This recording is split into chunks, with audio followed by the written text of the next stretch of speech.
Grady, you guys hit 8 in a row after starting down, and you hit 2 of those threes to get it going. What clicked at that moment for you guys? And it looked like everybody was shooting pretty loose and just letting them fly. Yeah, I think just coming out with energy. What we've been, talking about in the locker room before games is when we kind of come out of the sluggish games, we begin playing catch-up ball, and that's where we want to kind of work on. And I feel like obviously you can't really control, shots, but we kind of did, so it kind of helped us out. Kevin, you had a three that banked in to start the second half. Is that when you just think the threes are just going to fall tonight when those kind of shots are falling? Yeah, I work on that. Just glad it went in. Had a good pass from my teammate. I was wide open and knocked it down. So. Grady, after you picked up your second foul in the first 6 minutes, how did you remain aggressive but stay under control? Just the short-term memory.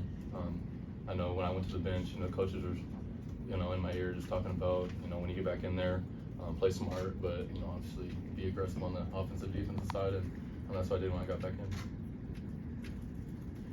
You guys have played 2 of the tougher road environments that you can play in the Big 12 to start it off. How much momentum can that give you heading back down, into next week? Yeah, that's huge. In the Big 12, winning on the road is hard. It's definitely tough, and it brings your team together for sure. Playing here in Texas Tech, those are 2 great wins for us. Early in the season, it's going to prepare us for a long stretch here in the Big 12.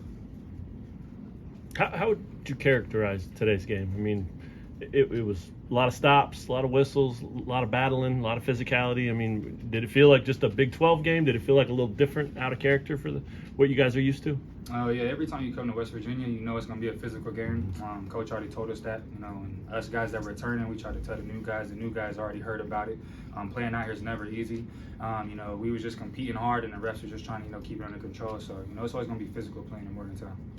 For both of you got to the free throw line 19 times. Coach obviously emphasized that a lot. What worked there? How were you able to do that, and was it just a mindset thing? I think just playing aggressive. We knew coming into a away environment that refs might not be first off to call it for us, but at the same time kind of use it to advantage and, like you said, get to the line, and that really helped us. Kevin, you've obviously been through this Big 12 grind before, and throughout any of the games, play here and there can kind of make a difference. But what's the difference between a 3-0 team and an 0-3 team in this league? Is it as much separation as it appears to be, when you look at it in the standings? No, not really. It really comes down to 1 or 2 plays in this league. A lot of teams that are like either 0-3 or 2-1, 1-2, it's pretty much made off of 1 play.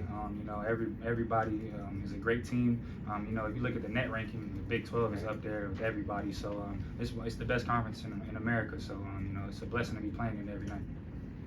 When there are frequent whistles, how hard is it to get into a flow and a rhythm offensively? It's kind of difficult, but because when we're practicing, there's no whistles at all. We don't foul, so we just got to get used to it and keep like I was talking about earlier, the short-term memory where something may happen for us, but we're just on to the next play. So. Grady, Kevin referred to it, but what does it mean to win 2 road games this week? How huge in your mind is it? It's huge. Like Kevin was saying, Big 12, all those stats of how powerful this conference is, and how a big advantage for us to come on 2 road games and get a dub. So I feel like going back home, and obviously gives us just more momentum. Were you guys both on the floor when the gun went off?